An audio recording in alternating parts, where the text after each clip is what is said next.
Okay, so we've got a ton of stuff here about open relationships, Yeah. articles, personal stories, even advice from therapists. Fascinating stuff. Really is. Yeah. We're diving deep into open relationships, Yeah. see what we can learn, Absolutely. maybe even figure out what relationship goals really means. Oh, that. What really jumps out at me from all this Yeah. is how open relationships are presented.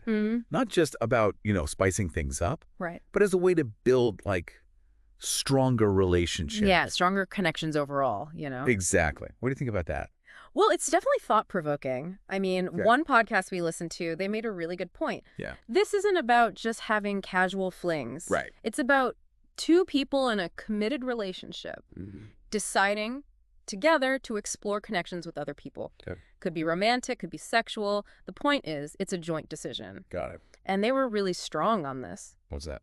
Consent and clear ground rules, those are non-negotiable. That makes sense. Makes you think, how important is communication in any relationship, really? For sure. It's not just Right. about having multiple partners, right? Right. It's about choosing a different relationship model altogether. And what makes people choose that, I wonder? Good question. Yeah.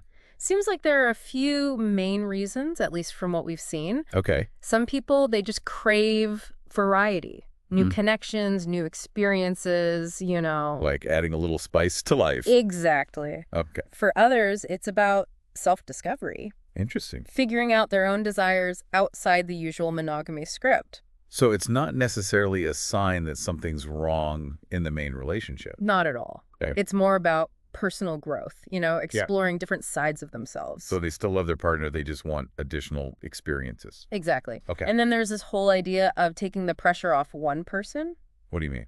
like not expecting your partner to be your everything. I could see how that could be appealing to some people. Right. But you might think, well, isn't that setting the bar too low for your partner? Yeah, I could see that side of it too. But one expert, they actually said the opposite. Oh, really? Yeah, they said admitting that one person can't be everything to you, Yeah. that's actually incredibly healthy. Interesting. And it can make the bond you share even stronger.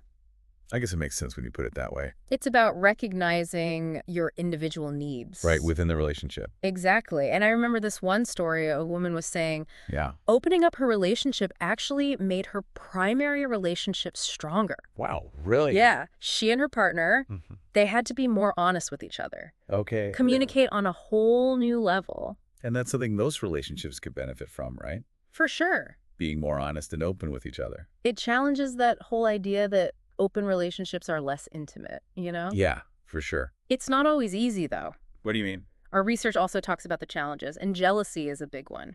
That makes sense. It's a lot to navigate emotionally. Absolutely, and that's where that emotional intelligence comes in. Oh, right. You were talking about that earlier. Exactly. It's not enough to just feel jealous. Right. You got to be able to explain why. Right. Communicate those feelings. Figure out what you need from your partner to deal with it. So it requires a lot of self-awareness. Tons. And that's not something we're really taught growing up, is it? It's true. It's like a whole new skill set. Exactly. So we've talked about the why, but what about the how?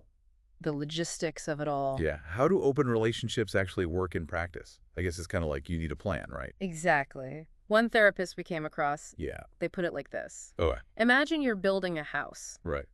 You wouldn't just, start putting up walls without a blueprint, would you? No, definitely not. It's the same with open relationships. You need that solid foundation. And just like with building, communication is key. Makes sense. It's about talking openly and honestly. About what?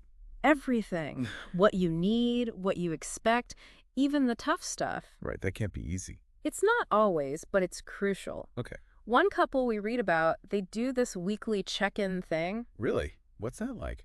Basically, they just sit down and talk what they're comfortable with, any concerns, what they need from each other. So it's like addressing things before they become problems. Yeah, like preventative maintenance, That's smart. Keeps the lines of communication open. Yeah, I can see that working. And during these conversations, you set those clear agreements. Like boundaries. Exactly. For example, what types of outside relationships are okay? So is it cool to date other people? Or is it more about, like, friendships? It depends on the couple, right? What works for them? Finding that balance. Their own unique recipe. Right, so we've talked about the theory. But how did this actually go for the couples in the research? Well, there is this one couple, we'll call them couple A. Yeah. They were a bit hesitant at first. Yeah, that's natural. Totally. But they set those clear boundaries, Hmm. kept the communication going strong. Right. They said it actually brought them closer. Really? But how? Well, they had to be more vulnerable with each other, Okay. more attentive to each other's needs. So it wasn't about avoiding intimacy. It actually deepened it. Yeah, exactly. That's really interesting. But then we have couple B. Okay, what happened there? They're a good example of how open relationships aren't for everyone. Right. It's not one size fits all. Exactly. They realized it just wasn't right for them. And that's okay too. Absolutely. But here's the interesting part. Yeah. Even though they split up, Okay.